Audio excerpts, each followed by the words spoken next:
Greetings, greetings, greetings, greetings. It is I, your king, King Clifford Jefferson. I say as a Godfrey, the fifth Caliban Jew, son of folk, ruler of Jerusalem, on the reincarnation of Jesus Christ, which we know at the Third Timothy English Church is King Edgar the Peaceful. It is February the 13th, 2024, which is the birth year 2974. I'm here with another marvelous lecture for my heirs, successors, those who are of the noble family. This time we're going to touch on a little bit of abstract, because I know this is what the people like. The reason why I have to is because of the shift that's taken place in regards to the people of ether makeup. All right, as a theory, as Ethereans, we're moving from three-dimensional to fourth-dimensional. How that shift takes place, as far as uh, uh, our manifestation in our body existence, that is yet to be determined. But as far as what's taking place in regards to the metaphysics shift, is happening right now. The shift from three-dimensional to fourth-dimensional under the same time continuum. This is what we call the rapture, or uh, people call the shift to our spiritual selves, or our conscious self, the awakening. It has so many allusions, so many terminology, but from an abstract to a concrete standpoint, here on this plane, this is what I come to bring clarity to. So without further ado, let's get started. Get my hair wrapped a little tight, but nonetheless, we continue. All right, so greetings to my queen, Sister Goddess, up in the house of Goddess, and as well as my Archbishop, Countess Cersei, as well as Cordula, and all those who are, in fact, members of the Third Timothy Church of England. This message due, as well as all those who are destined to be members of the Third Temple English Church. And I regret to inform you that the time is running short. So without further ado, as I always like to do, is give a narrative from somebody else perspective of what's taking place. And this was done about 5 days ago. And the platform is usually with events that are very important that's going on local as well as around the world, involving shh, quiet. I'm doing the message.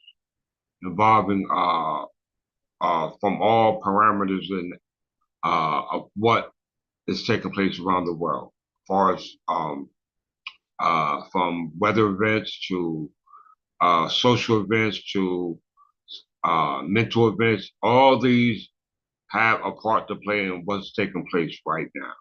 Okay, so without further ado, let's get started with my narrative. And all those who uh, watched my previous lectures about our biological selves, through our DNA, through our cellular lineage.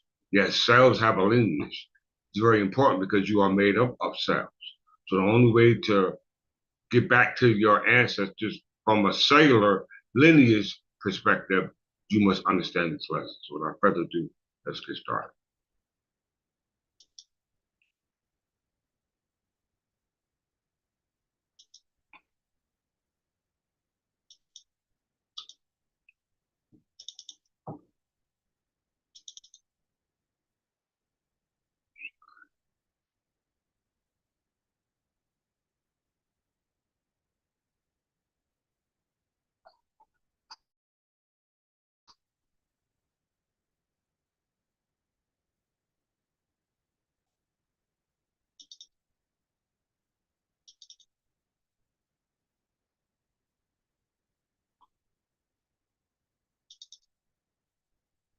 Everybody pay close attention.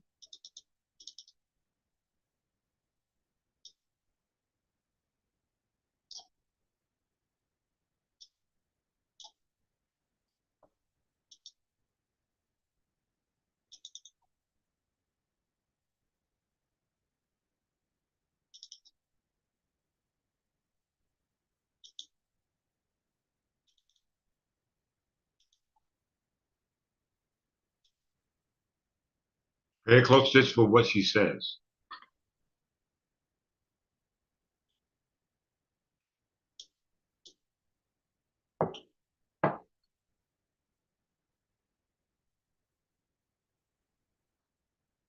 The solar poles are about to reverse. Should we be worried? Right?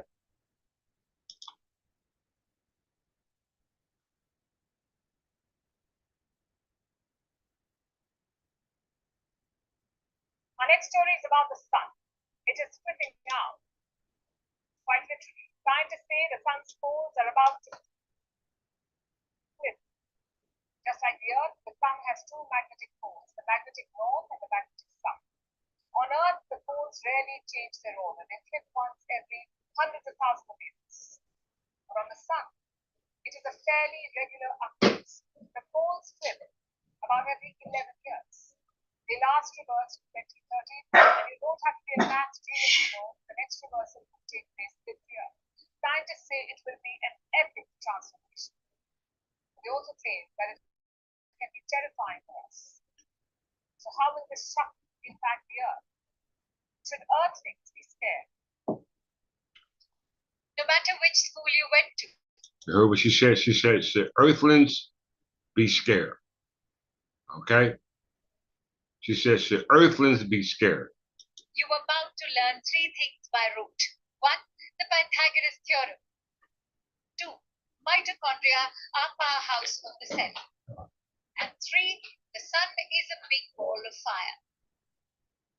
This story is about that last bit.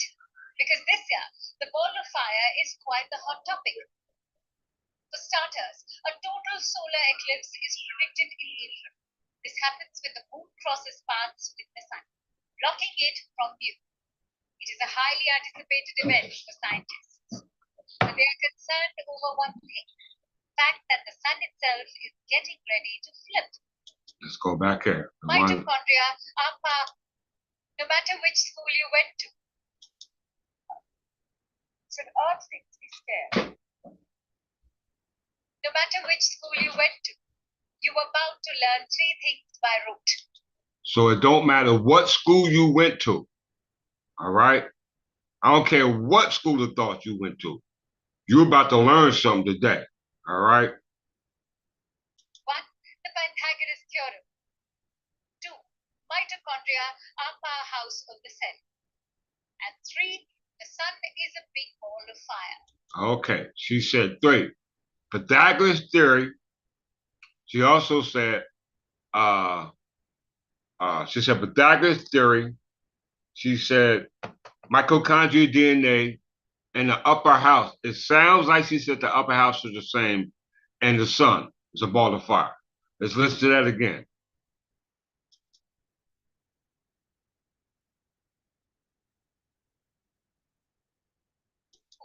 Mitochondria are powerhouse of the cell.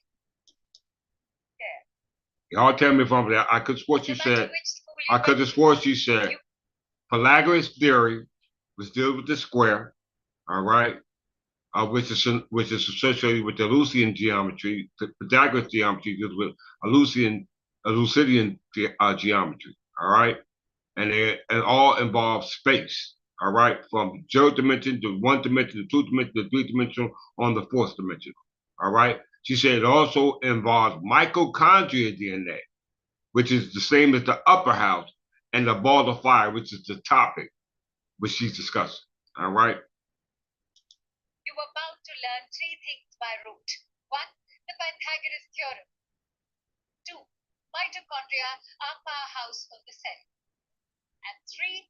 The sun is a big ball of fire.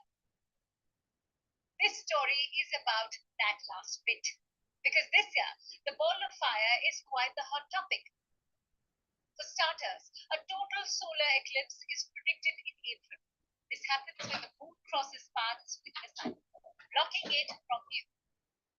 It is a highly anticipated event for scientists, but they are concerned over one thing, the fact that the sun itself is getting ready to flip. Its poles are about to reverse. Here's how. Just like the Earth, the sun has two poles, the magnetic north and the magnetic south. Every 11 years, the polar magnetic fields weaken. They go to zero and then emerge again with much more energy, but with opposite polarity. So the North Pole becomes the South and vice versa. This is the regular part of the solar cycle, unlike the one on Earth, and the poles flip once every hundreds of thousands of years. The sun's poles last reversed in 2030. Even those bad at math may know that the next due date will be sometime this year. Now, this may sound scary, but the flip is not a big deal.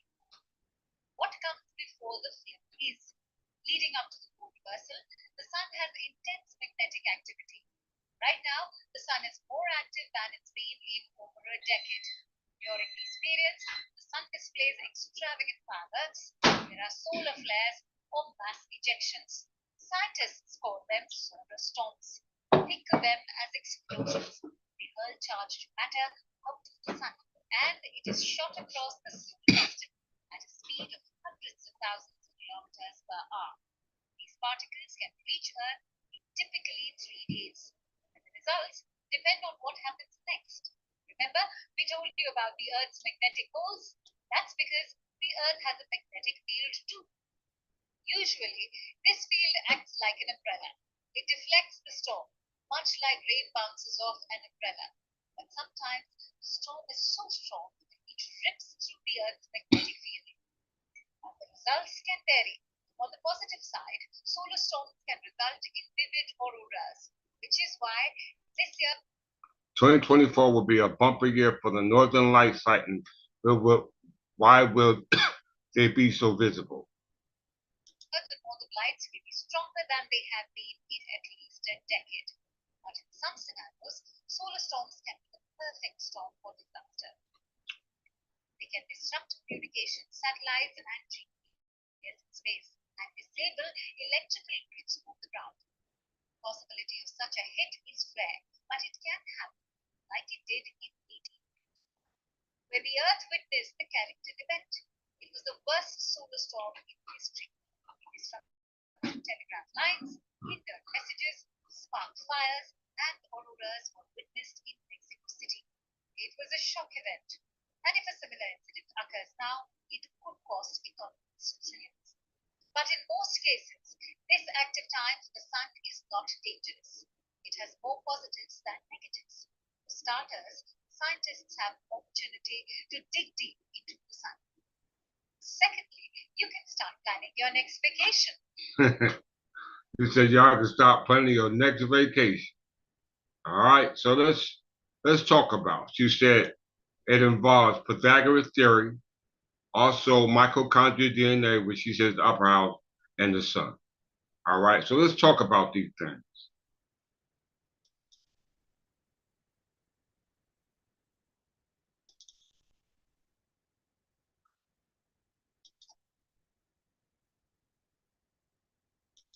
Okay, we can close that out. So most of us, based upon what we just said,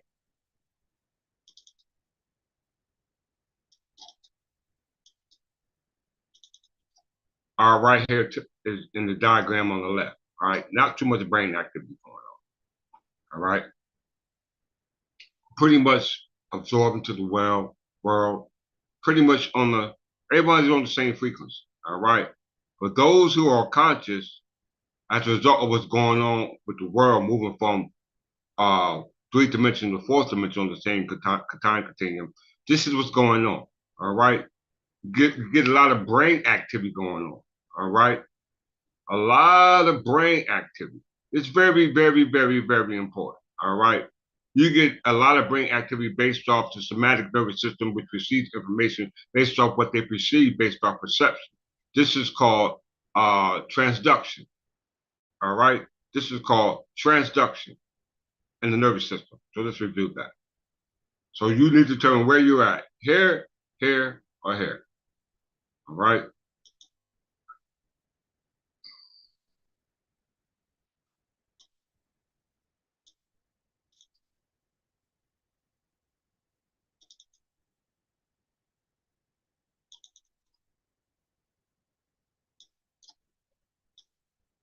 Transduction in physiology. In physiology, transduction is the translation of arriving stimulus into an action potential by a sensory receptor. It begins when the stimulus changes the membrane potential of the receptor. And they gave an example, all right? The signals that we receive based off our DNA that we receive it from our RNA, all right? Our RNA is information that we're able to repair ourselves based for our DNA part itself. Yeah, our RNA gives us the ability to cure ourselves, which is through our DNA, which is called mitochondrial DNA. And that is a result of what's stored inside our cellular DNA. It's called nuclear DNA, all right? Nuclear DNA, all right? That comes from the fathers. That's called prokaryocyte versus eukaryocyte, which is mitochondrial DNA, which gives us the ability to be able to become multicellular, means to grow, all right, from 0 dimension to 3 dimensional on to 4th dimension, all right? But you need certain information, and most of the information we see is based off what we receive through our senses, our somatic nervous system, all right? It's called our somatic nervous system. What is our somatic nervous system?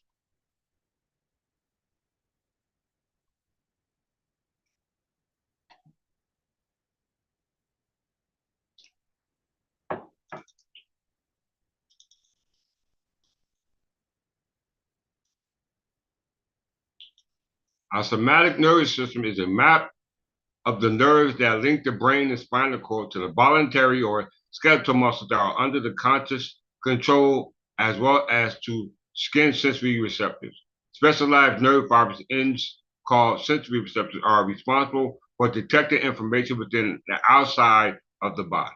Okay. The somatic nervous system or voluntary nervous system is a part of the peripheral nervous system associated with the voluntary control of body movement via skeletal muscles, the movement of the arms, legs, and other body parts among the functions that the somatic nervous system is in charge of and that we can consciously control.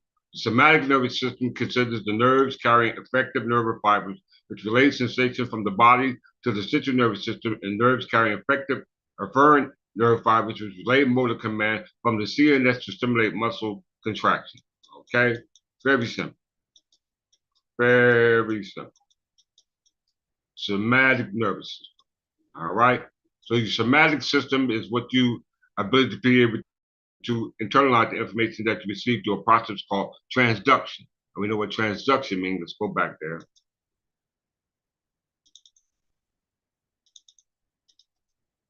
All right?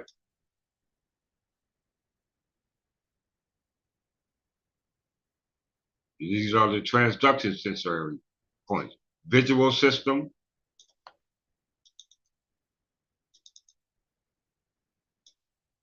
auditory system, olfactory system, gustatory system, your gut, somatosensory system. All right. So these are the 1, 2, 3, 4, 5 senses. All right, that you use. All right, called transduction. All right. Some people can't see, so they use the other preceptors or receptors that they have. All right, and all of that is determined by your somatic nervous system, which is in turn signals go to the collection of information that you receive through all your nervous system, and that transduction takes place. The brain processes, and then you take action. All right, you take action, or the body takes action. All right. Very, very, very important. All right.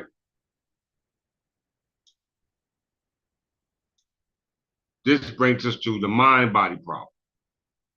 Because you talked about uh, Pythagoras theory, and she talked about mitochondrial DNA, and she talked about the upper house, whatever she meant by that. I'm assuming that's what she said. She talked about the sun. All right. So we already know the sun is solar energy. All right. We know solar energy is ether energy. Let's go ahead. Let's just reveal what is what we call Pythagorean theory, geometry.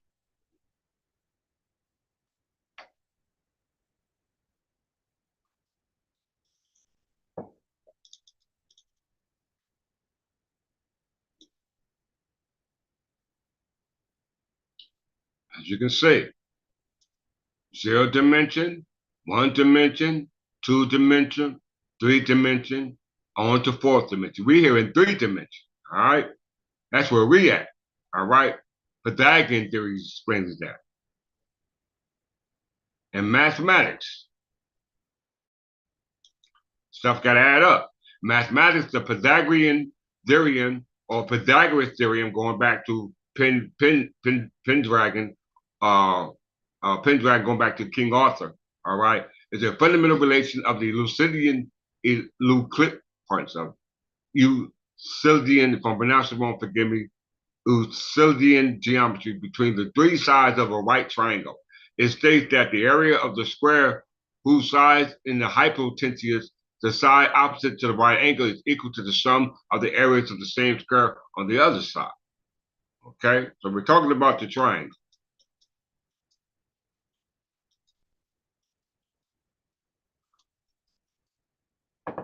Everybody know what a square is, all right? Represents 2-dimensional, a surface or a plane, all right? Represents a surface or a plane. It moves from 1 dimension to 2 dimension, all right? 2 dimension is the plane. 0 dimension, 1 dimension, 2 dimension is the plane. All right, you can look up at your own time, for the sake of the teaching, I'm going to move forward. So now it says that Pythagorean theorem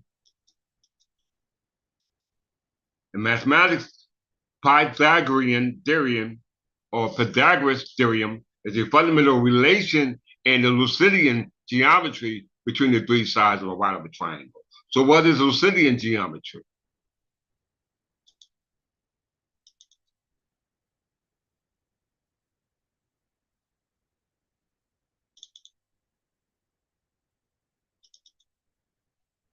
Very basic fundamental understanding. You know, the first school of thought is 0 dimension. Second school of thought is the 2nd dimension. Euclidean geometry is a mathematics system attributed to the ancient Greek mathematician Euclid, however you pronounce it.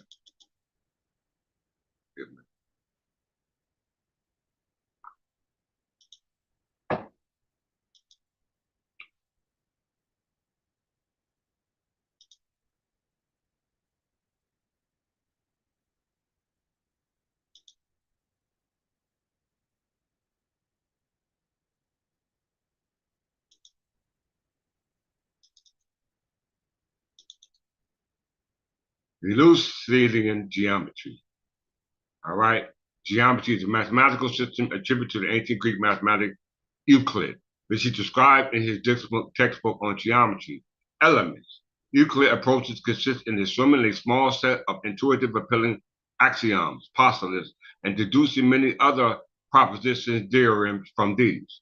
Although many of Euclid's results had been stated earlier, Euclid was the first to organize these propositions into a logical system in which each result is proved from axioms to previously proved theorems. The element begins with the plane geometry, still taught in secondary school, high school, as the first axiomatic system, as the first example of the mathematical proof. It goes on to the solid geometry of 3 dimensions. Much of the element state results from what are now called algebra and number theory, explaining geometrical language. All right. So Pythagorean theory and Euclidean theory all deals with the movement from 1-dimensional and 3-dimensional, and all that results by mass. Okay, mass, space, length, width, mass. All right. So let's deal with that. That deals with rotation.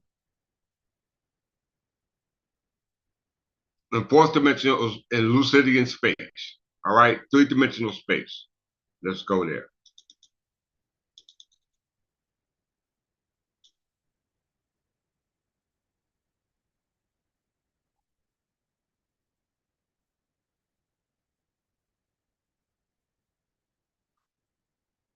Make it easy for you so you can understand it.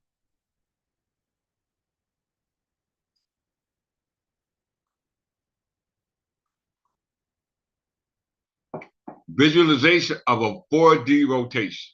All right.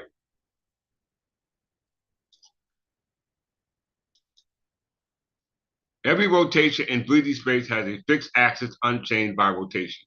Rotation is completely specified by specifying the axis of rotation and the angle in the rotation and the angle of the rotation about that axis, without loss of generality. This axis may be chosen as the z-axis of the Cartesian coordinate system, allow a simpler visualization of the rotation.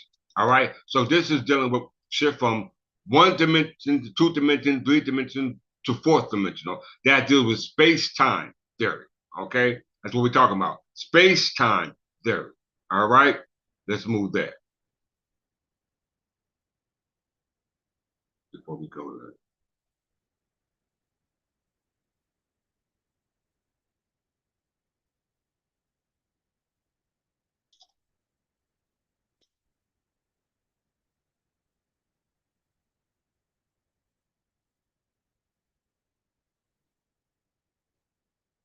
Okay, this is called the Clifford Torus, and this is called the Tesseract. All right, Clifford Torus and the Tesseract. Okay, once again, Clifford Torus and the Tesseract. Don't forget those terminologies.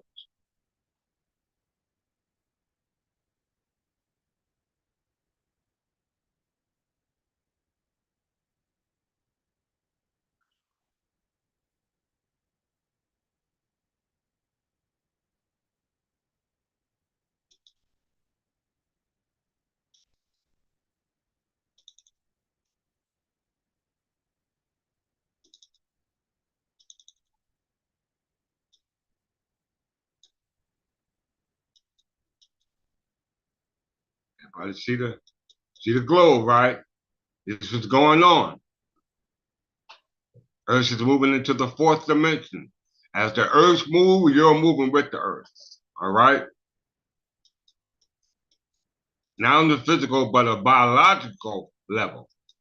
In physics, space-time is a mathematical model that fuses three dimensions of space and one dimension of time into a single four-dimension continuum. Space-time diagrams are useful in visualizing the understanding of the relativistic effect, such as, such effects such as how different observers perceive where and when events occur. Once again, in physics, we are physical beings, so we should understand physics. Space-time is a mathematical model that fuses the three dimension of space into one dimension of time, into a single four-dimension continuum. Space-time diagrams are useful in visualizing and understanding relativistic effects such as how different observers perceive where and when events occurring. So you need to understand what is going on. Okay? You need to understand what is going on.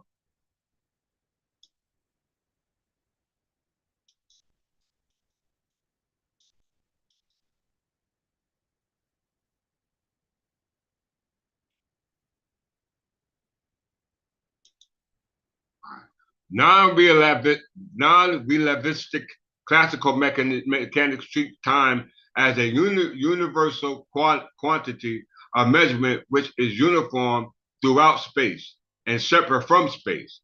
Classical mechanics assume that time has a constant rate of passage independent of the observer's state of motion or anything external. Furthermore, it assumes that space is Eleusinian. It assumes that space follows the geometry of common sense. All right? Common sense. In the context of special relativity, E equals mc squared, energy, matter, constant, speed of light, time cannot be separated from the three dimension of space because the observed rate at which time passes for an object depends on the object's velocity relative to the observer. General relativity also provides an explanation of how gravitational fields, i.e., the magnetic field, can slow the passage of time for an object as seen by the observer outside the field. Y'all better be listening to what y'all king is telling y'all. All right? Definition.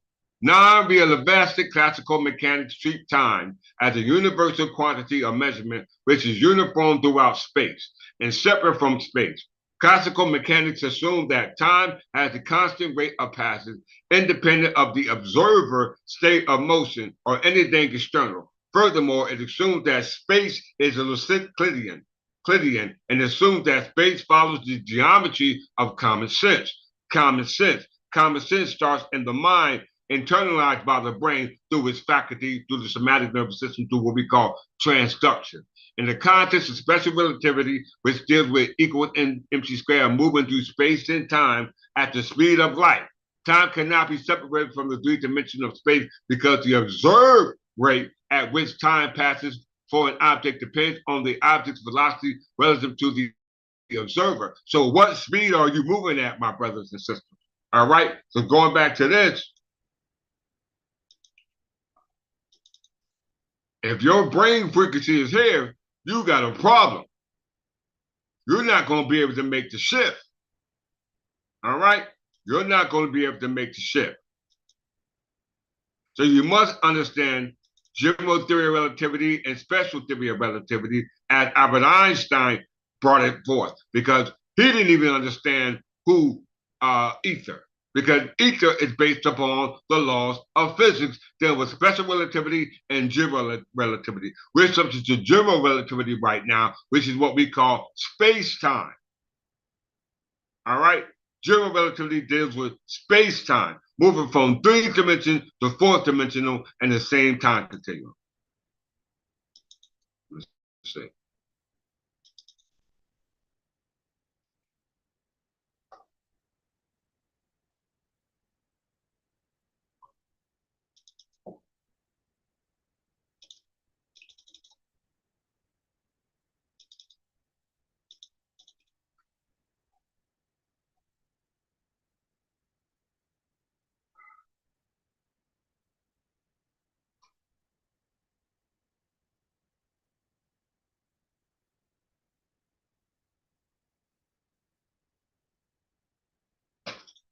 Bear with me.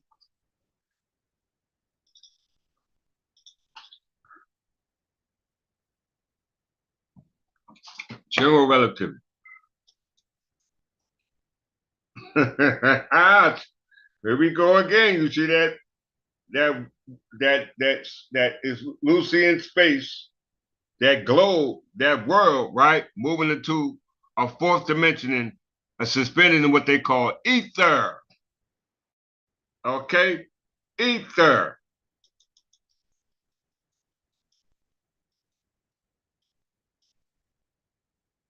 See that wormhole? General relativity, also known as general theory of relativity, is Einstein's theory of gravity. It is the geometric theory of gravitation plus Albert Einstein is the current description of gravitational modern physics. General relativity generalizes special relativity and refines Newton's laws of universal gravitation, providing a unified description of gravity as a geometric property of space and time, or 4th dimensional space-time. We just went over that, didn't we? We just went over that. Where's it at? Space-time, right there. Just went over there. So what is special relativity?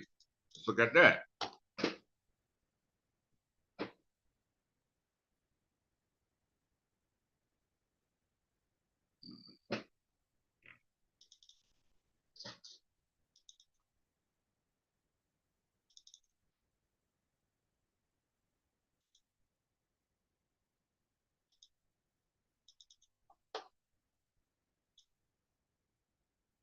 There we go.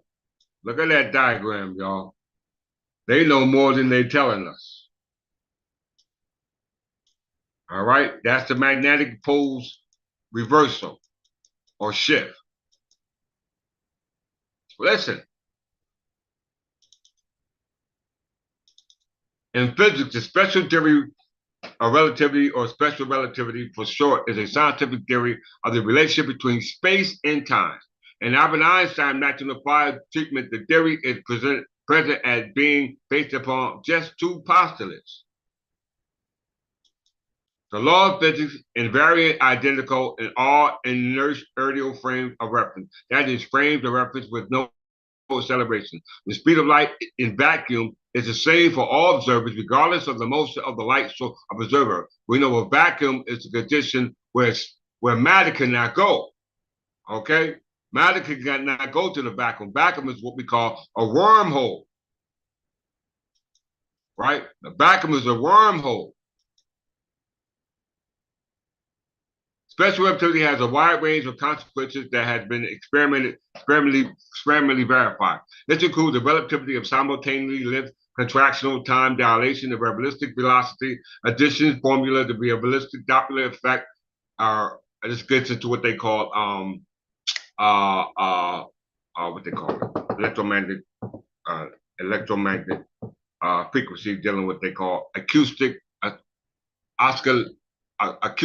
what is it called? Acoustic oscillation. Yeah. Doppler effect, relativistic mass, a universal speed light, mass energy equivalence, the speed of causality of the Thomas perception. All right. So all this deals with the ability to move from three-dimensional to fourth-dimensional under the same time continuum. Because right now, the past dictates the present, and the present dictates the future. You can't have a future if you don't know the past, which because we're in the present under the same time continuum. Frederick Douglass understood that. We caught up with him on that frequency, all right, at the same velocity he was moving in, all right? So what is a vacuum, all right? Because this is the problem. Speed of light in vacuum.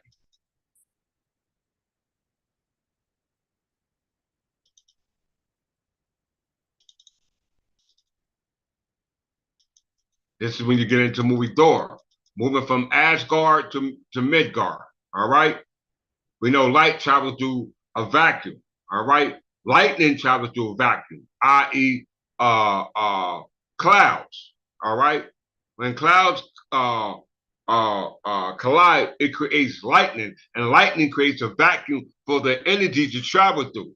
Once that energy travels lightning, you hear that lightning, all right? Once that lightning gone, the vacuum closes up. A vacuate is a space devoid of matter, all right? Matter, one-dimensional, two-dimensional, three-dimensional, that's mass, energy, mass, constant, the speed of light, all right? So when we are moving at the speed of light, we're moving on a biological level to our immortal state, because the mortal state is finite. We can't stay here. You constantly have to understand that based upon your cell lineage, because cell gives you life, as well as when it breaks down, it takes away your life. And the understanding of the life based off the cell lineage is very important for your existence here on this plane, because on the taxonomy chart, you are the highest, all right? You are lords. Listen to me. A vacuum is a space devoid of matter. The word is derived from Latin adjective vacus, meaning vacant or void.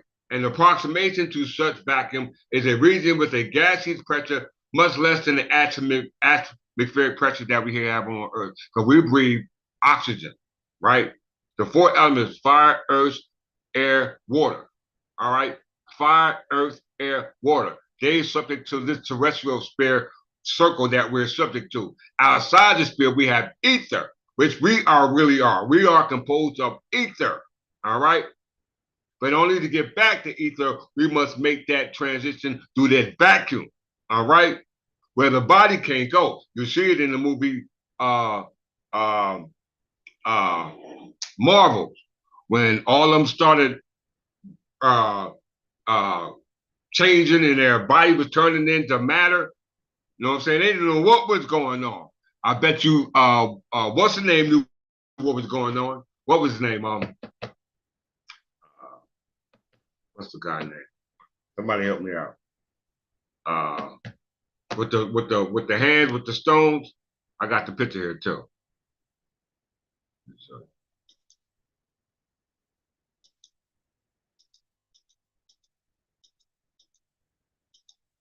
right here.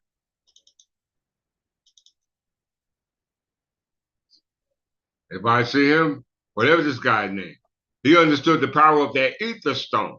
All right? All the six stones have specific meaning, but the most powerful stone out of all those stones was the ether, because the ether stone controls space and time. The ether stone controls space and time. So it's important to how you see yourself as ether being, because if you don't know you're a being of ether, then your perception of yourself is wrong. All right? And the only way you can perceive yourself is through transduction. All right? Information through your somatic nervous system, perception being done on the physical level by way of your brain. All right? But that needs to go further. All right?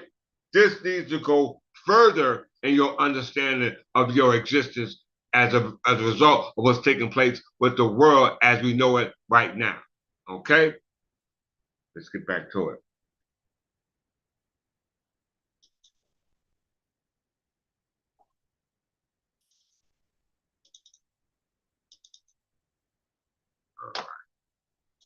So void of matter. Void of matter. Where's that at again? A vacuum devoid is space devoid of matter. So we perceive everything to be matter based on what we see with the sensory, all right? Our physical eyes. Thanos, thank you. All right? Thanos, all right? All right, so vacuum space devoid of matter. That moves from third dimension to fourth dimension because matter can't go through the wormhole because everything gets sucked, right? Everything gets sucked. Whatever gets caught in that vacuum, that space hole, is gone. All right, it's gone. So what is matter?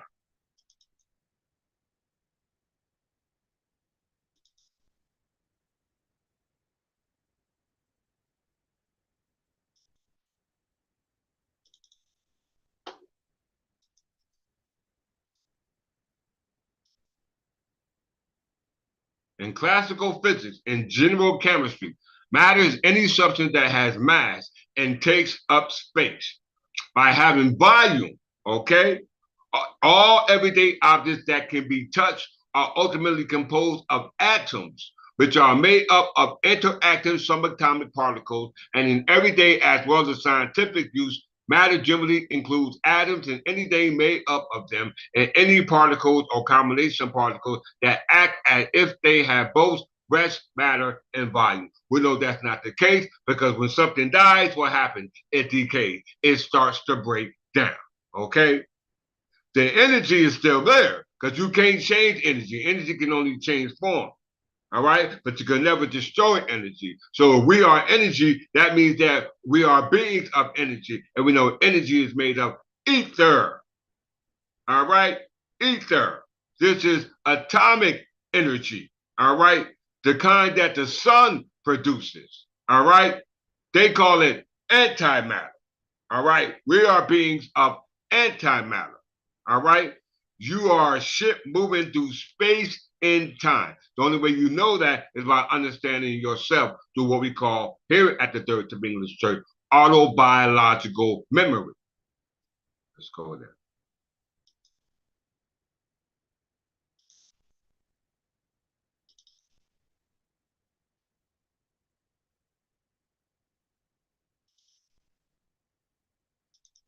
I've talked about this already.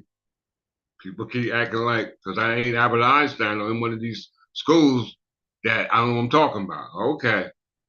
Autobiological memory is the memory system consisting of episodes recollected from an individual's life based on a combination of episodic personal experiences, specific objects, people, and events experienced at a particular time and place, and semantic general knowledge and facts about the world through memory. Now, we know that the mind is not tangible. So we know that the somatic nervous system, damn near the same as somatic, all right? Systematic system or the somatic system or somatic system, which is knowledge and fact about the world memory. When not as you want to see it, not as it is now, but based off the past. It is a type of explicit memory. Okay? The body can't go into the past, can it? All right? The body can't go into the past. So the only way it can go into the past is through what we call having an outer body experience. You're having it right now.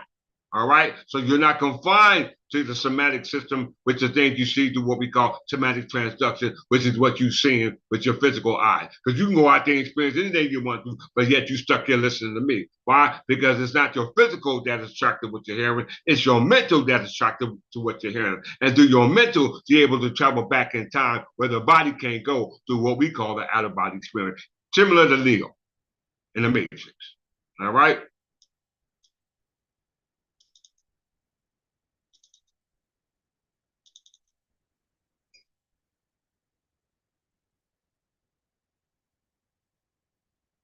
Yeah, Star Trek. Beam me up, Scotty.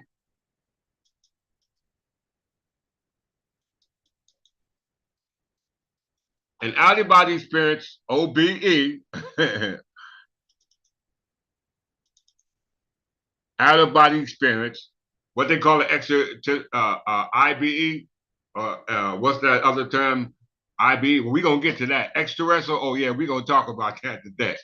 And out of body, I'm getting there. We are extraterrestrials on this planet, y'all. An out of body experience, or OBE, sometimes OB, is a phenomenon in which a person perceives the world from a location outside of their physical body. And OBE is a form of autoscopy, literally seeing yourself, although this term is more commonly used to refer to the pathological condition of seeing a second self or doppelganger, or doppelganger, all right? Okay. So seeing yourself outside of your body, okay? I ain't talking about going to sleep and dreaming. I'm talking about right now, just thinking about something, all right? Letting your mind go. Not thinking about something that you want to think about that has no relevance to anything, but something dealing with who you are, what were you, based off what we got from here, autobiological memory. This is what your autobiological memory should be based on. An autobiographical memory is a memory system of episodic recollections from an individual's life based on a combination of episodic personal experience, specific object, people, and events experienced at a particular time in a place. Not in the future, not in the present, so the only place you can go is in the past. Okay? Semantic general knowledge and facts about the world memory. Okay? Y'all better find out where we're going with this. Y'all better understand where I'm going with this. All right? So once again, back to the diagram.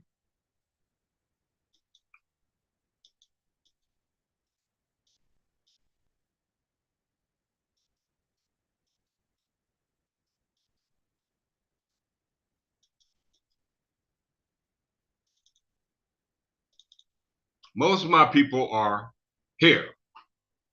I need you here, right? Because that's what's going on right now. Those who are listening to me are here.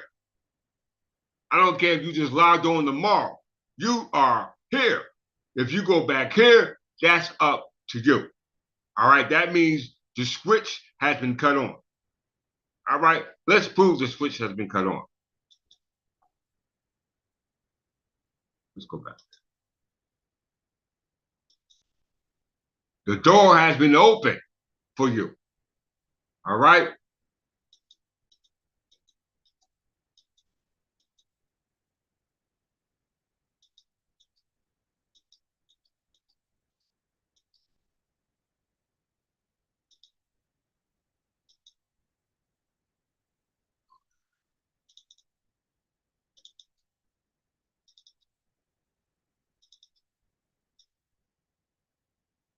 Earth's magnetic poles may flip, but not yet. Now we just watched the show about the flip.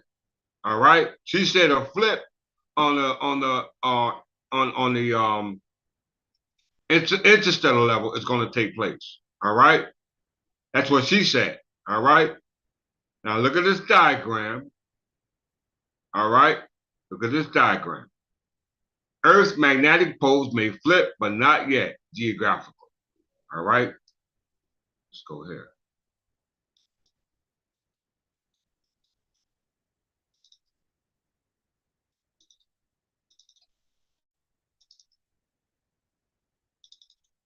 This is Clifford Torus. All right. Electromagnetic field of the heart. When I say the heart itself works upon the frequency of love. And we can love a lot of things. Some things we love might not be the right things that we love. So loving shouldn't be just based upon a feeling. All right. Loving should be based off knowing what to love and knowing what not to love. Okay. Let's get that right first of all. So if you ain't on this electromagnetic field of heart frequency of the planet, because the same electromagnetic field of the heart should be the same magnetic field of the planet. Okay? The same magnetic field of the planet.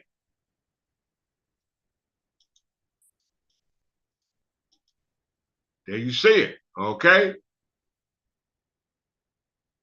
All right, let's get there. Remember what I'm showing y'all.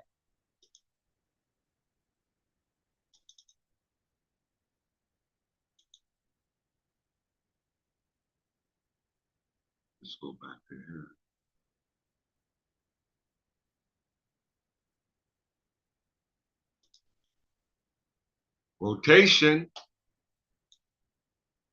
Rotation in fourth dimensional Euclidean space.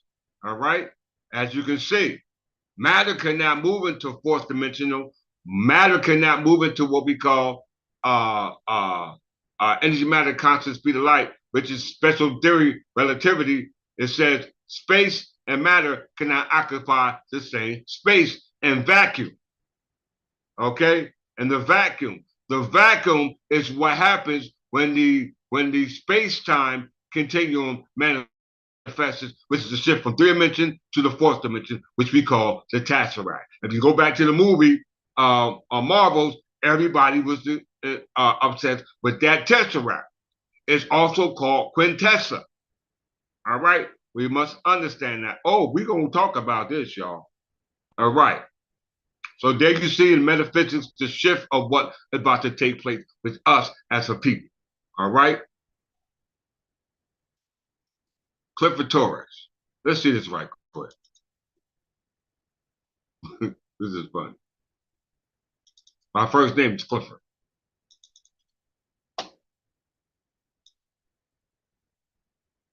Look at that, y'all.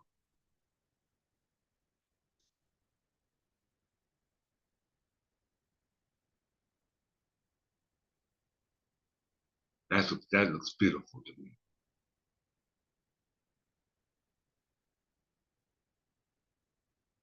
All right.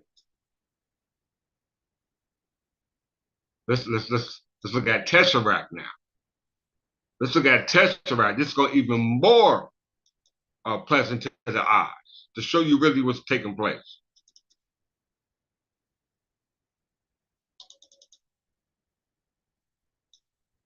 See, it ain't because you love something, it's because you know something.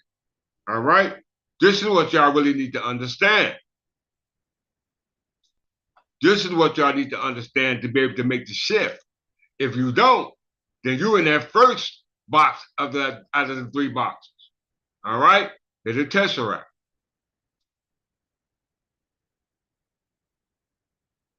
That's the Latin cross, y'all, where Jesus was crucified, crucifix, fixed in the middle.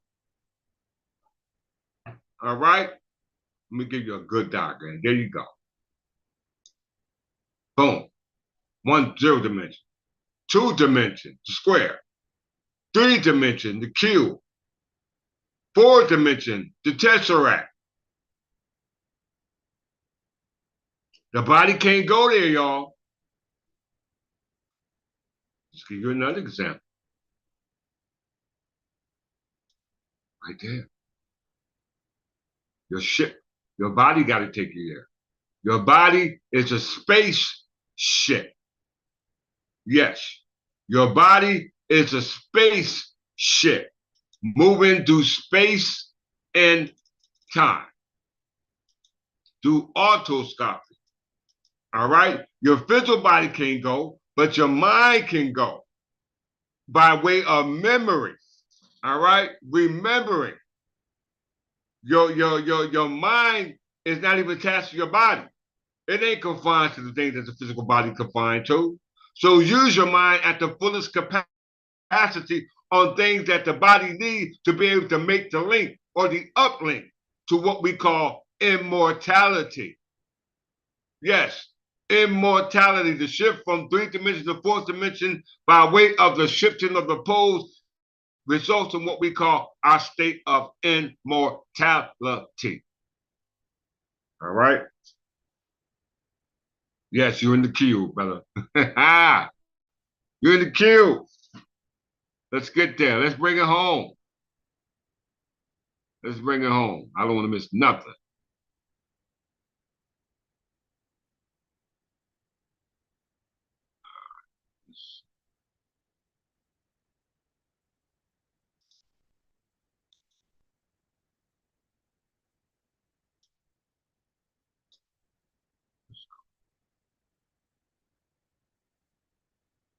Let's go back to the physics. All right.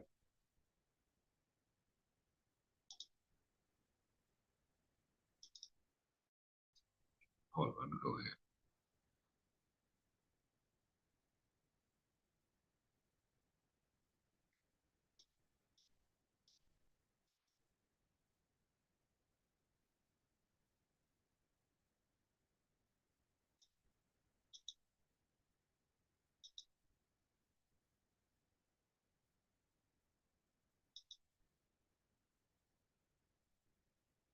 I'm just closing put my windows back where I had them last time, so I know where I'm at. Okay.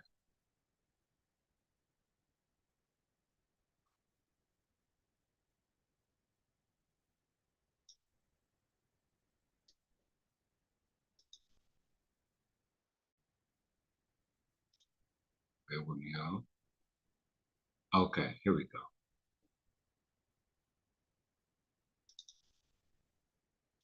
Magnetic pole reversal. All right. Magnetic pole reversal. A pole shift. That's what we're looking at. You already seen the example that I showed you right here.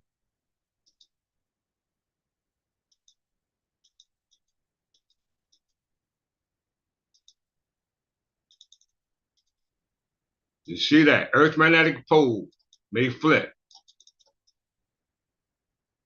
You see it right there. Okay.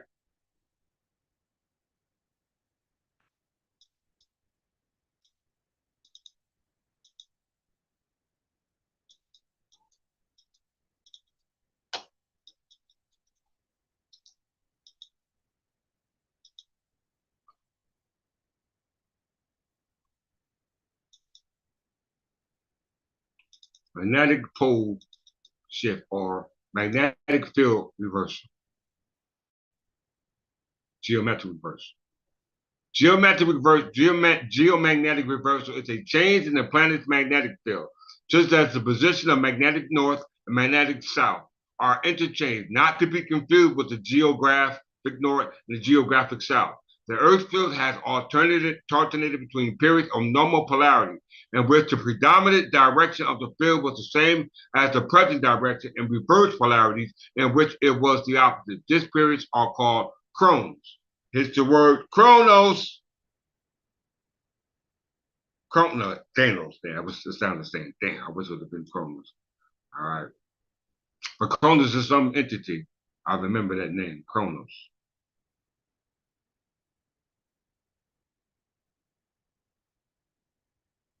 Cause.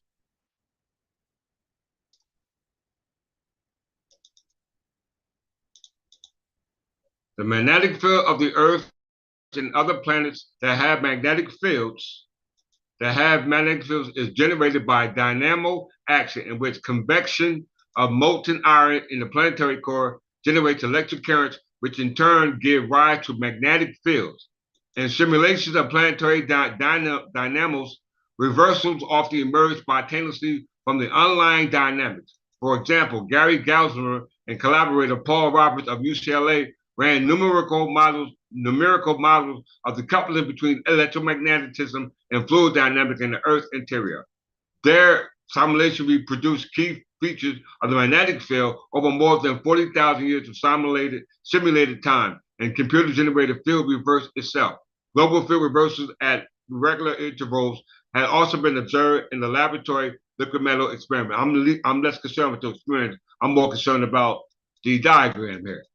All right, so you can see the diagram here of the north and the poles and the magnetic breakdown or the magnetic reversal of the pole. And take it back to this picture.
Okay. All right. So as you can see here, most of us, our hair, are confused. All right. Because your brain activity is trying to put this stuff together, but because of you missing key points, you're going crazy. All right. You don't know what to believe. All right. Nothing but confusion. All right. So the only way to convince this confusion is by linking back up to the right source. All right, link it back up to the right source. In lieu of the shift that's taking place with the magnetic poles reversal. All right, because we also have a made up of what we call a magnetic field. It's called 4D ether, fourth dimensional ether. Okay, let's take a look at it.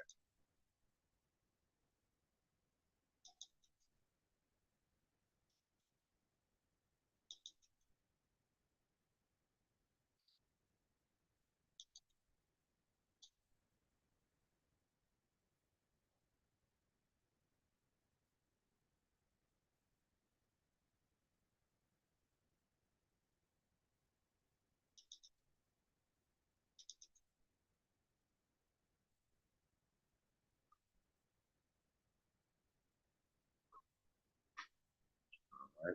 If I get time, pull up this article. 4D ether.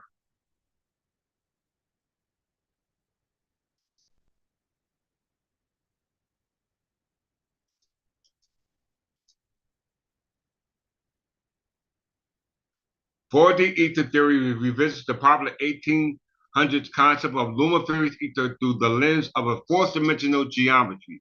In this way, we can identify a 4D space that satisfies the criteria of an incompressible fluid, which can transmit electromagnetic wave light through the vacuum of space. When a vacuum, matter can go. All right. So what are they talking about? Uh, Something we can identify as fourth dimension space that satisfies the criteria of an incomprehensible fluid which can transmit an electromagnetic wavelength through that vacuum or space. This is energy, y'all.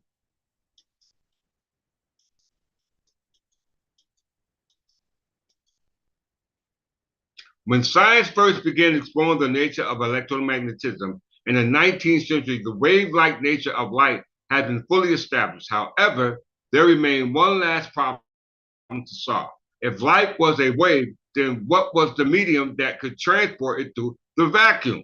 This inspired a vigorous search for an elusive ether that was believed to fill the whole universe. Various models were proposed, but after extensive searching, no decisive evidence could be found to support the theory.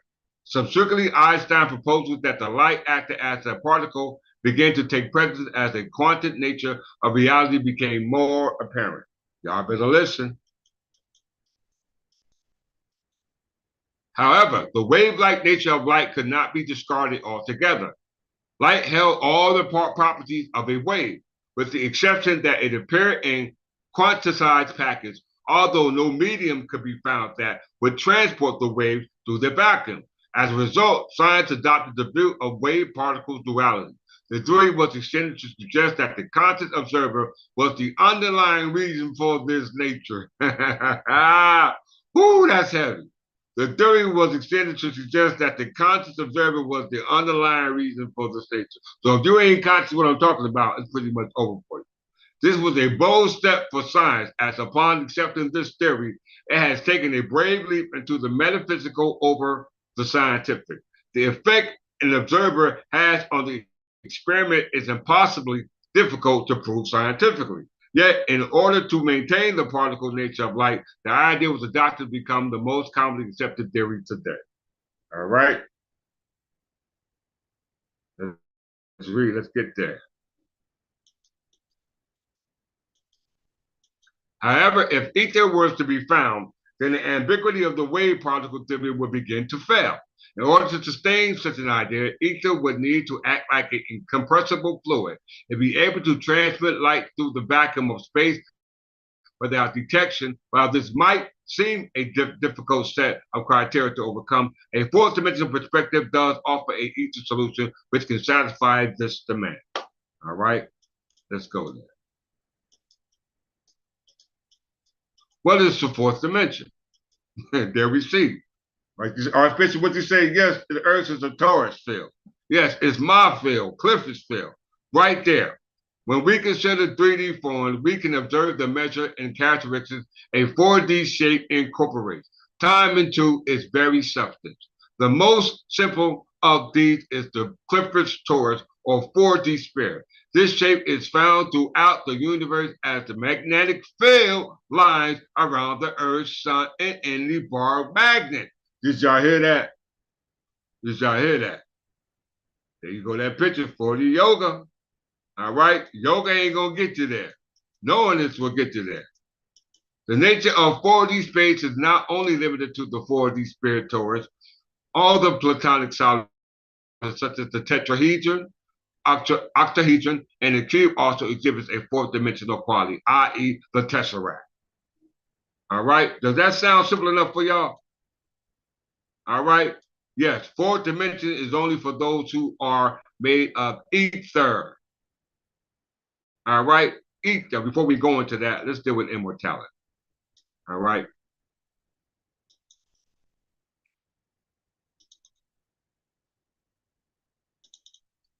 The mind-body problem. See, from your perspective of three-dimensional, which is majority of our perspective through what we perceive through our somatic nervous system, through transduction, all right? We only see what we see with the physical eye, which is one of the faculties for observation as the observer. The mind-body problem is a philosophical problem concerning the relationship between thought and the conscious in the human mind and the body. Because what you see is not based off with the mind. The mind tells you things that the body can perceive through the uploading, through the what we call somatic nervous system, but it can also perceive what it physically see through the faculties of what we call the eyes. All right. It is not obvious how the concept of mind and the concept of body relate. For example, feelings of sadness, which are mental, cause people to cry, which is physical state of the body. Finding a joke funny in mental event causes one to laugh. Another body state, feeling of pain in the mind, causes the body's behavior in the body, and so on and so on and so on and so on. Okay, this is called reflection. This is called reflection, but that's the problem. Your reflection is wrong. All right, let's prove it. Your reflection and your understanding about immortality is wrong because your immortality, how it's explained to you, is wrong. So let's discuss immortality, how you should explain it.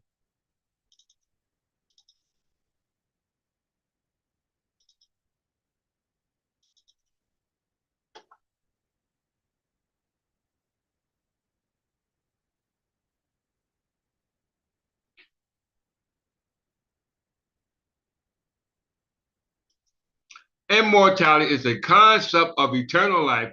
Some species possess biological immortality. First of all, let me get your mind right about what species you are, because you're not like any other species on this planet. Let's prove that.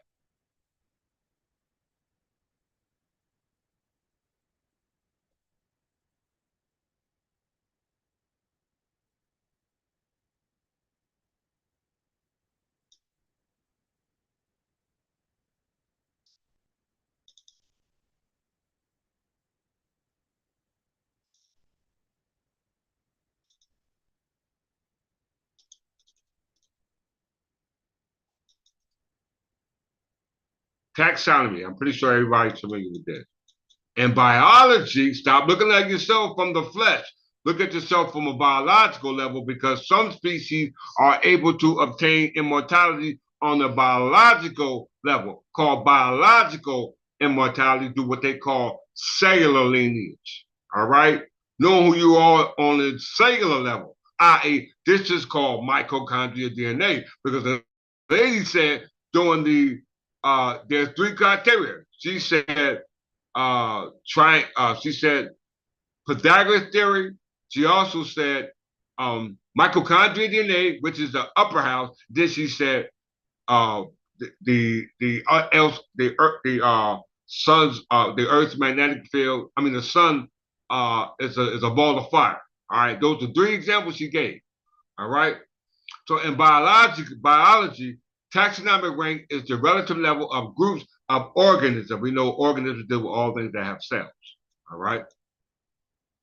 A taxon is an ancestor or hereditary hierarchy. You hear that? Hierarchy. So you better understand the hierarchy on the physical level as well as on the biological level, or you're in a world of trouble. A common system of biological classification consists of species, genus, family, order, class, phylum, kingdom, and domain. Okay? While other approaches to the taxonomic classifications were phenomenological, forming groups on the basis of similarities in appearance, organic structure, and behavior methods based on genetic analysis, having opened the road to cladistics. Okay? So if you look here on this taxonomy chart, all right, we don't belong to any species here on this chart. All right? We don't belong to any species here listed on this chart. We are above that chart, this chart. We created the chart. We gave instructions to the chart. Every species on this planet is subject to the genus, family, order, class, phylum, kingdom, domain. All right? Every species that have organisms on this planet is subject to this domain, but us. All right? Because we're not human beings. All right? That's your problem. Thinking that you're a human being. They called you lords in the Bible. All right? They called you Lord. Jesus was Lord, King of the Lords, or Lord of the Kings. All right? Look up Revelation 17:14. They made war with the Lord of the Kings.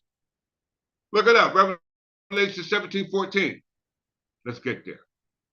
So we know the taxonomy chart on the biological chart is a chart based upon the hierarchy, based upon groups that's based upon the organisms based off their DNA. All right? Based off their organisms that they're based upon. What type of organisms? We're not dogs, we're not cats, we're not birds, we're not anything to denote to a mammal. Okay? That's your misperception. Let's prove it.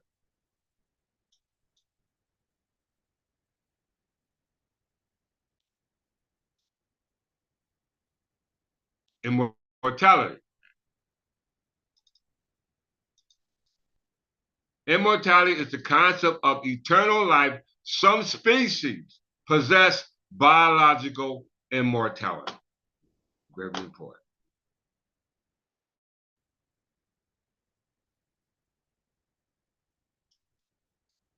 Some scientists, futurists, and philosophers have theorized about the immortality of the human being, which some suggest that human beings' immortality may be achieved in the first few decades of the 21st century with the help of certain technologies such as mind uploading or digital immortality. Hence the Matrix.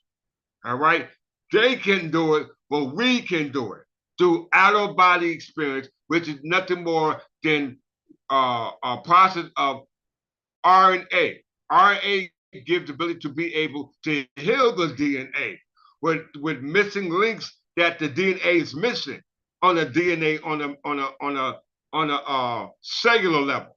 All right, so you have to make that single that cellular link do what they call mind uploading. What they mean by mind uploading? Your mind ain't even attached to your body, so that means uploading something to your mind. Okay, digital. We know digital deals with impulses. We know impulses deals with uh, uh, receiving information, and we know that's talking about energy. All right, digital immortality. Other advocates believe that life extension is a more achievable goal in the short term, with immortality waiting further research with immortality awaiting further research breakthrough. This is for them, not for you. Okay, this is for them, not for you. Let's prove it. Such mind uploaded, such as what they call digital immortality. What is digital immortality?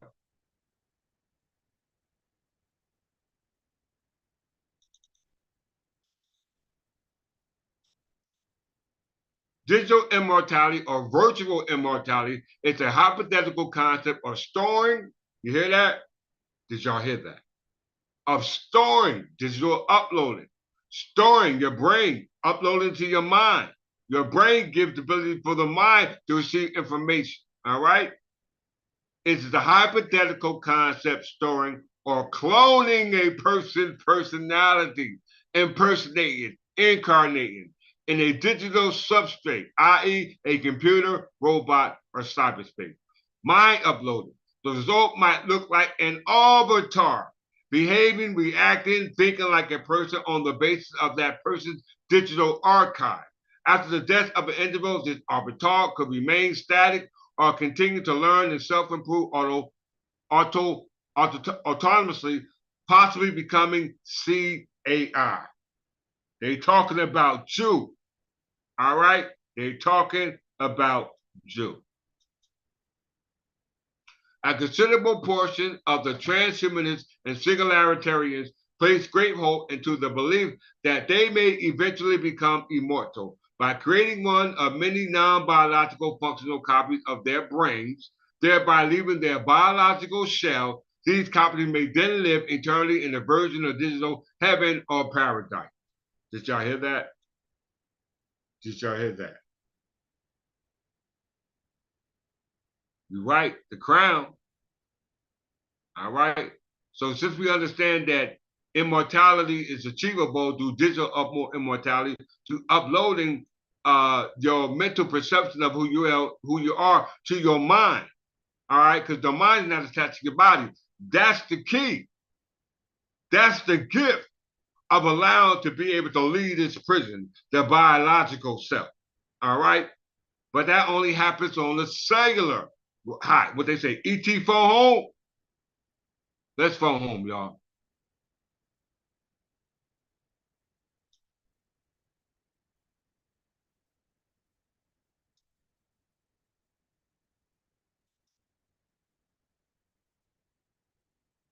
Cell signaling.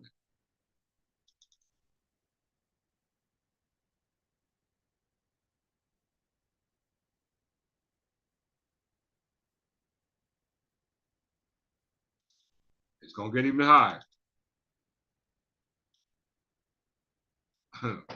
Look where I'm about to go with it now, y'all.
All right.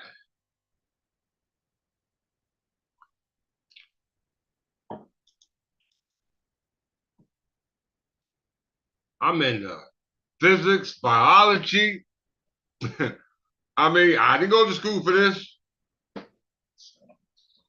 I did not go to school for this. Let me stop lying. Yes, I did. I went to the Third Temple English Church of England.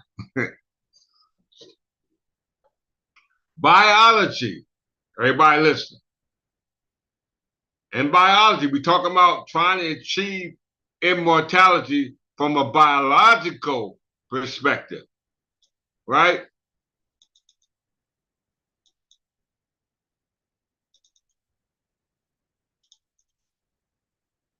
Because some are able to achieve biological immortality through mind uploading, through digital uploading. All right. So the greatest digital instrument we can use right now to upload the mind is what? A computer. All right. That's one of the greatest weapons you have right now is a computer. Because we know the word compute means input. All right. So cell lineage. Because biology deals with cells. Right.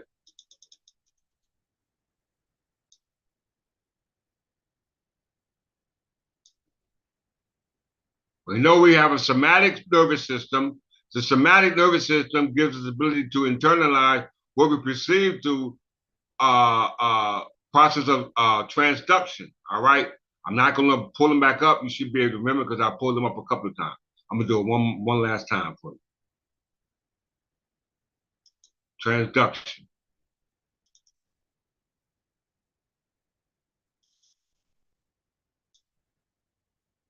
Right. And with all else fails, the brain is the last decision maker. The brain, not the eyes, not the internalization of what the eyes see, not the signal that what the eyes see. Because if you respond to anything based off what my eyes see, it should be internalized from the brain. All right? The brain is in a box. It ain't got no eyes, fingers, nose, ears, none of those faculties. It's got to discern what you perceive, what is truth and falsehood. All right? So do transduction, you have to do the process of internalizing through what they call the somatic nervous system.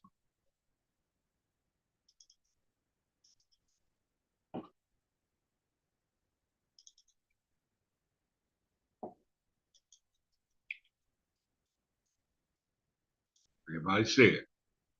Everybody got one, so you got no excuse. Everybody got one, so you have no excuse for your position.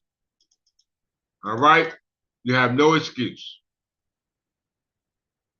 So let's see if your cells are signaling.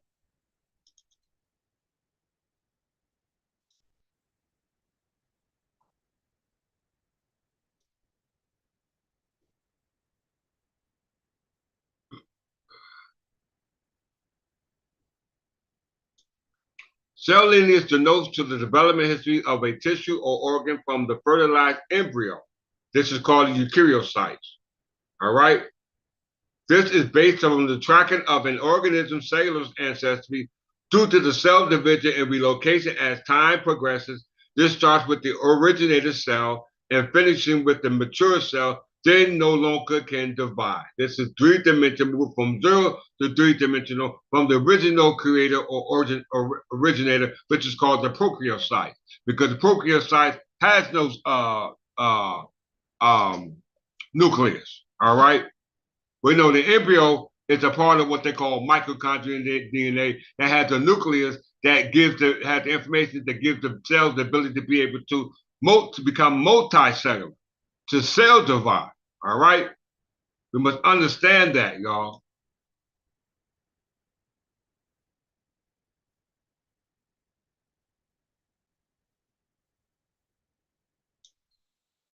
In humans, after fertilization, The zygote divides into cells. This is called multiplying. Okay? Cells multiplying. In humans, after fertilization, the zygote divides into two cells. Somatic mutation that arises directly after formation of the zygote as well as later in development can be used as a marker to trace cell lineage throughout the body. Beginning with the cleavage of the zygote, lineage were observed to contribute unequally to blood cells. All right? As much as 90% of the blood cells were found to be derived from just one of the first two blastomeres. In addition, normal development may result in unequal characteristics of symmetrical organs, such as between the left and right frontal and occipital cerebral cortex. It was proposed that the efficiency of the DNA repair contributes RNA to the lineage imbalance, as additional time spent by a cell on DNA repair may decrease proliferate rates. Okay? DNA repair is a result of what we call RNA. Let's get there, y'all. Okay. So we understand what is somatic mutation. Somatic mutation is a change in the DNA sequence of a somatic cell of a multicellular organism with dedicated reproductive cell. That is in any mutation that occurs in any cell other than a gametite, germ cell, or gametocyte. All right? Look it up on your own term. For the sake of time, I got to move forward. So we know somatic mutation is based upon your somatic nervous system, which is based off transduction, okay? Your perception, because all that shows if your cells are responding, okay? If your cells are responding to the information that it receives, okay? Very, very, very, very important. So are you receiving the information from your forefather so that they can take you back home? Because this is what's been happening. On the cellular level, they're signaling you. All right? Let's prove it.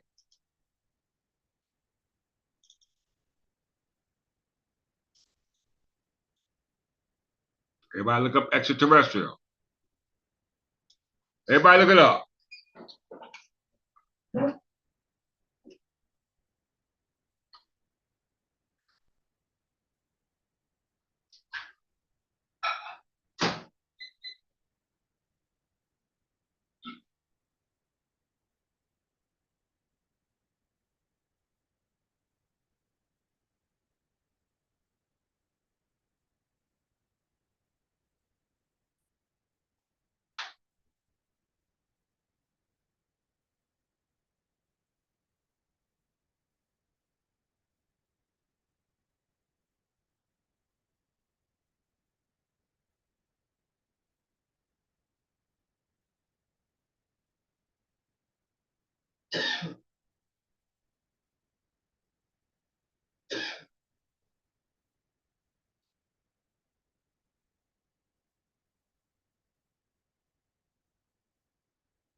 What's next?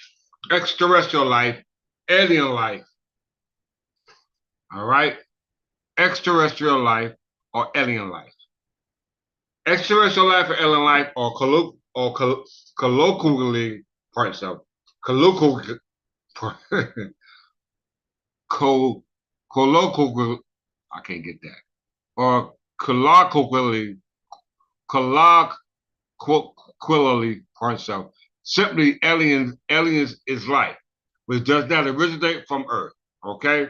So extraterrestrial life or alien life are simply alien is something that does not originate from Earth. All right? No extraterrestrial life has yet been conclusively detected. Such life may range from simple forms such as prokaryotes to intelligent beings, possibly bringing forth civilization that might be far more advanced than humanity.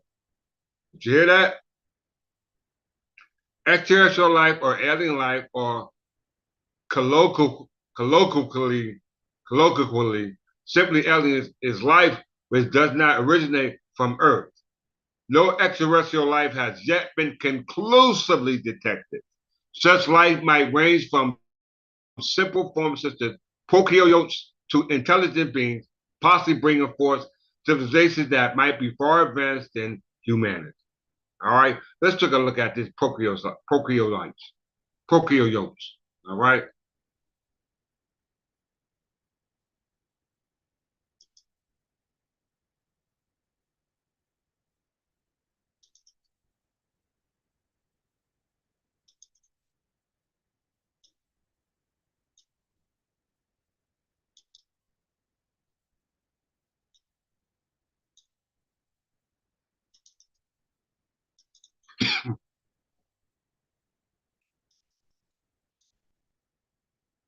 Asgard or Asgardi Chaota is a proposed superhelium consisting of a group of archaea that contain eukaryotic signature proteins. It appears that the eukaryotes, the domain that contains the animals, plants, and fungi, emerge within the Asgard, and a branch containing the Hemidala archaeotoa. This supports the two-domain system of classifications over the three-domain system. Okay? The two-domain system and the three-domain system. And he said, the domain that contains the animals, plants, and fungi emerge within the Asgard. So let's go back to extraterrestrial.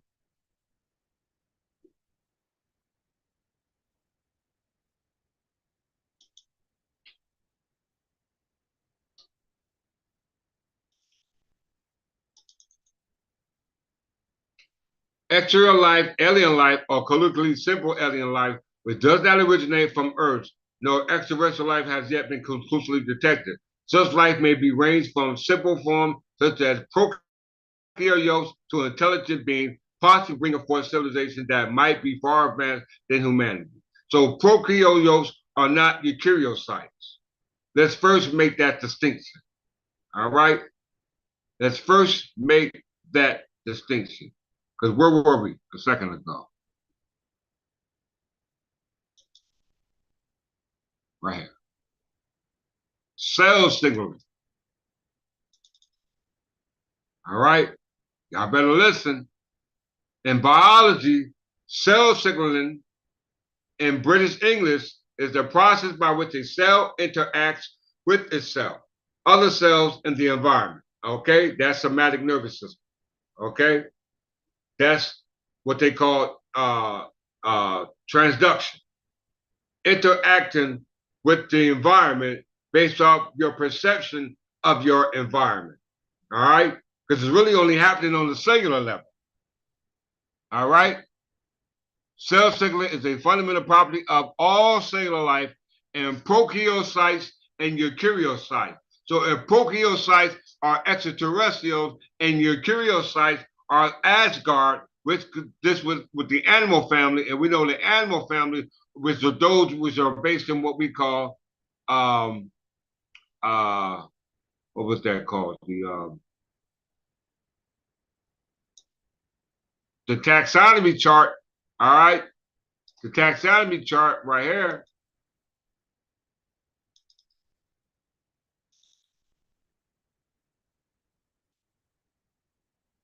All right, so I told you we are not this, we are extraterrestrial. Because all animals or all human animals have ability to what we call procreate, or not procreate, multicellular, have or what they call eukaryocytes, which is the ability for the cell to multiply. Okay, ability for the cell to multiply. All right, but they're given a distinction between the prokaryocytes and eukaryocytes. All right, they're given a distinction between the two. And where was that at?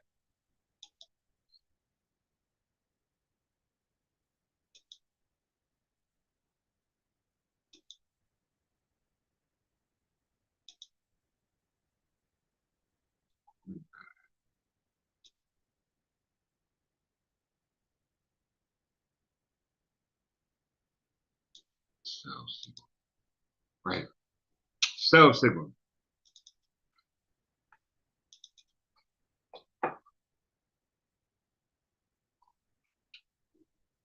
So if you're trying to obtain immortality, if you want to leave outside of this planet, which is concerned with the stars, all right, if there is such an existence, not ruling it out, then you must understand that on a biological level, because everything you think may not be the truth. Everything you love might not be lovable, all right? In biology, cell signaling in British English is a process in which cell interacts with itself, other cells, and the environment. Because everything got cells. We interact with other cells, which we call entities, animals, etc. Cell signaling is a fundamental property of all cellular life in prokaryotes and eukaryotes. So all things that are immortal and all things that are mortal. Okay? Basically. Can we say it like that? I'm just having fun with y'all, okay? I'm having fun. Got to make this fun. It's serious, but it's funny when you think about it. Like, damn, how dumb was I? All right, eukaryotes or eukaryotes.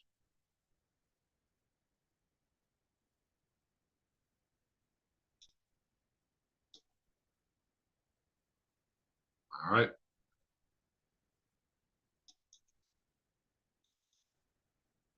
eukaryotes constitute the domain of eukarya organisms whose cells have a membrane-bound nucleus. All animals, plants, fungi, and many unicellular organisms are eukaryotes.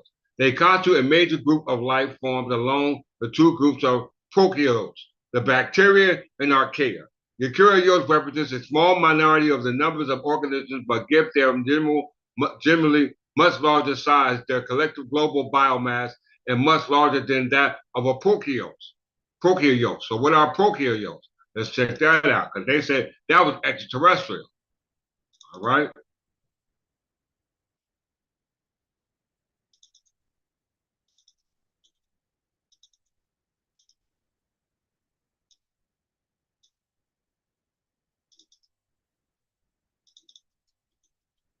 A prokaryote, also spelled prokaryote, is a single-cell organism whose cell lacks a nucleus and other membranes-bound organelles.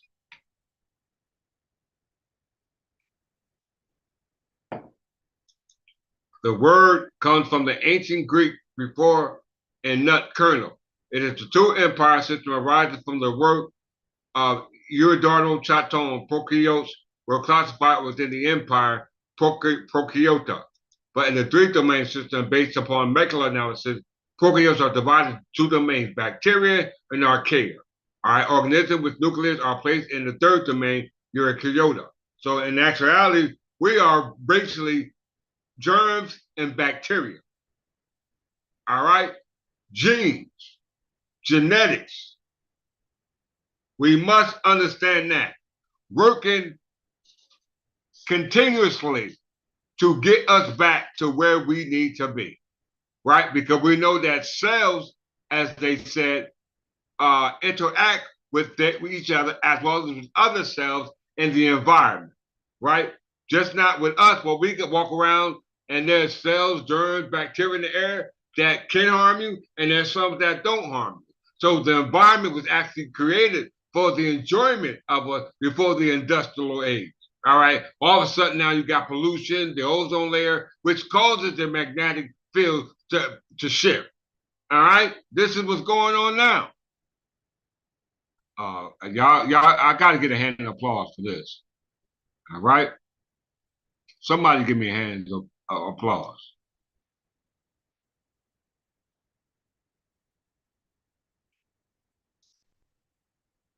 So back to 40 ether for my closing.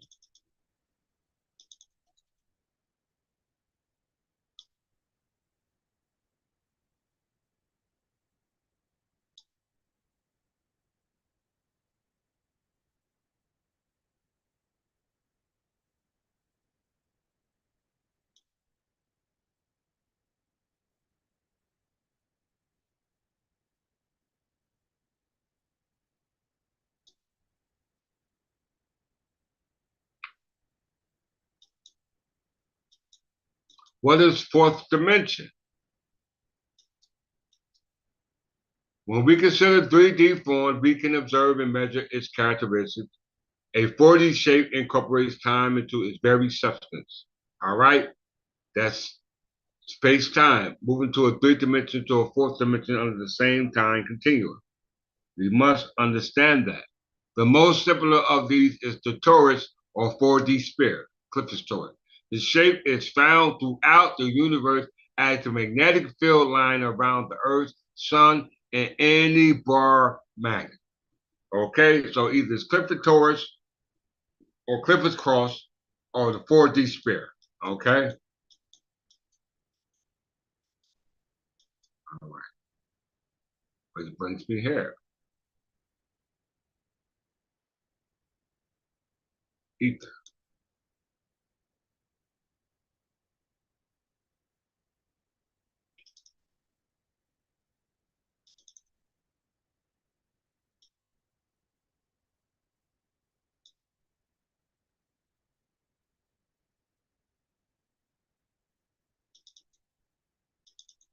According to the ancient medieval scientists, y'all, medieval scientists, all right, they're using the medieval scientists to validate the existence of our state, which is moving, known as the fifth element or quintessa, known as ether, okay?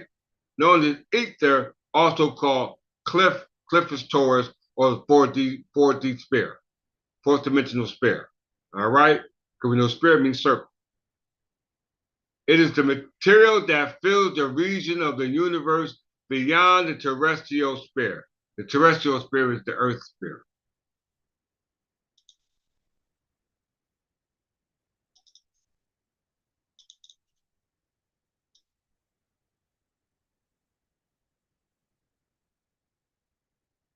All right. In Aristotelian physics, the Greek astronomy, the subluminary space is the region of geocentric cosmos below the moon, consisting of the four classic elements: earth, water, air, and fire. The subluminary sphere was the rim of changing nature, beginning with the moon up to the limits of the universe. Everything to classical astronomy was permanent, regular, or unchanging. The region of ether where the planets and stars are located. Only in the sublunary sphere did the power of the physical hold sway. All right? The power of the physics holds sway.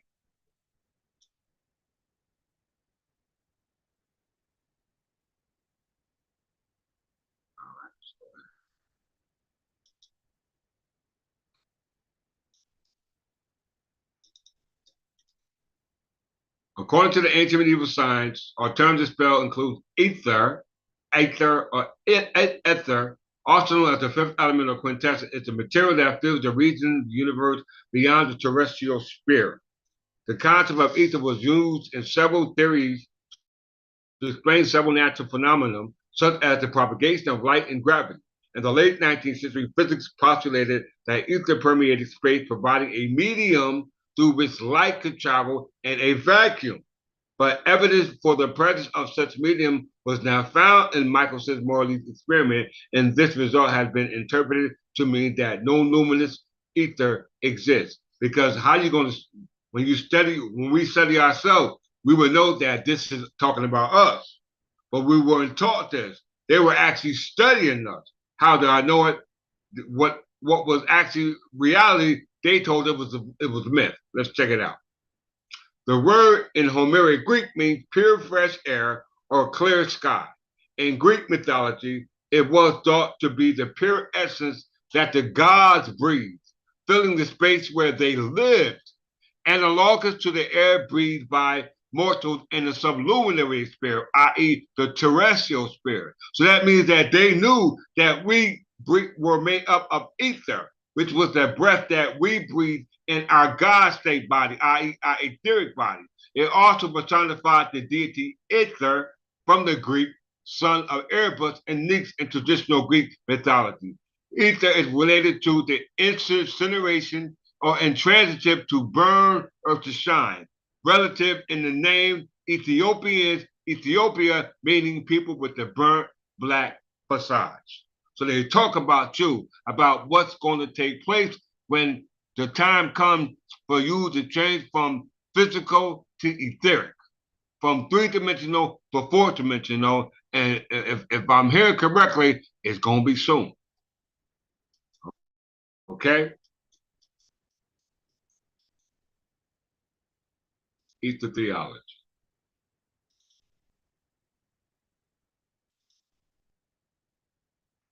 In closing,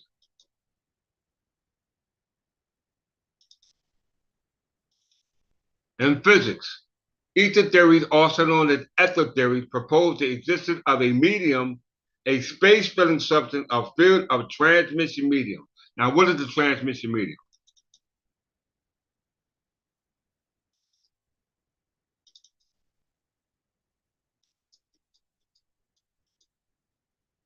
A transmission medium is a system or substance that can mediate the propagation of signals for the purpose of telecommunication. Signals are typically imposed on a wave of some kind suitable for the chosen medium. For example, data can modulate sound, and a transmission medium for sound may be air, but solids and liquids may also act as a transmission medium. Vacuum or air constitutes a good transmission medium for electromagnetic waves such as light and radio waves. Okay? There you have it, y'all. There you have it. You are the transmission medium, but you have to pick up on the message. All right? For the propagation of electromagnetic or gravitational forces. Since the development of special relativity, E equals mc squared, and by way of a vacuum where matter cannot go, theories use a substantial ether fell out of use in modern physics and now replaced by abstract models. Why? Because they couldn't understand it. The earlier modern ether has little in common with the ether of classical elements from which the name was borrowed. The assorted theories embody the various conceptions of this medium and substance. And in closing,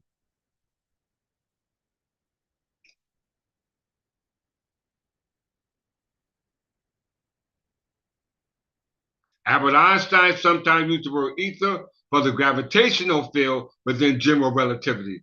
But the only similar of the relativistic ether concept was the classical ether, modelized in the presence of physical properties in space, which can be identified through geodesics. As historian such John Stacker argues, Einstein's view on the new ether are not in conflict with his abandonment of the ether in 1905. As Einstein himself pointed out, no substance and no state or motion can be attributed to that new ether. Einstein used the word ether, found little support in scientific community and played no role in the continued development of the modern physics. I understand why, because they didn't want us to know about it. All right? Quantum mechanics can be used to describe space-time as being non-exempt, empty, at extremely small scale, fluctuating in general particle pairs that appears and disappears incredibly quickly. What is quantum mechanics?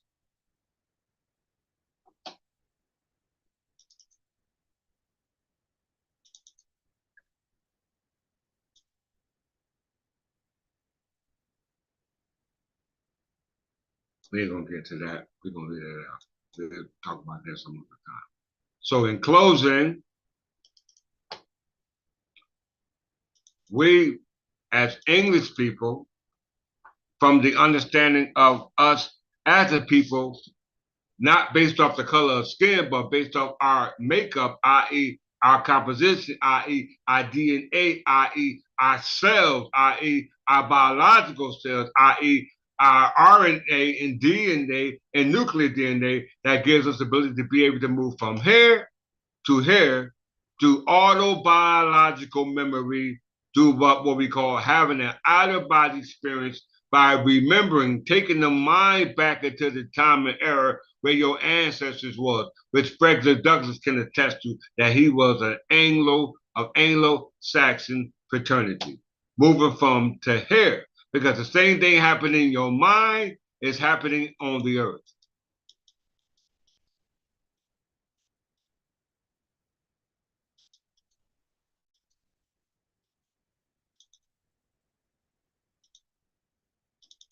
Right here.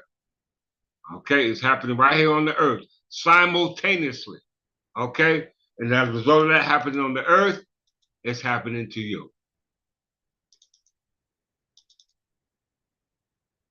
It's happened to you. Okay? So if my mind serves me,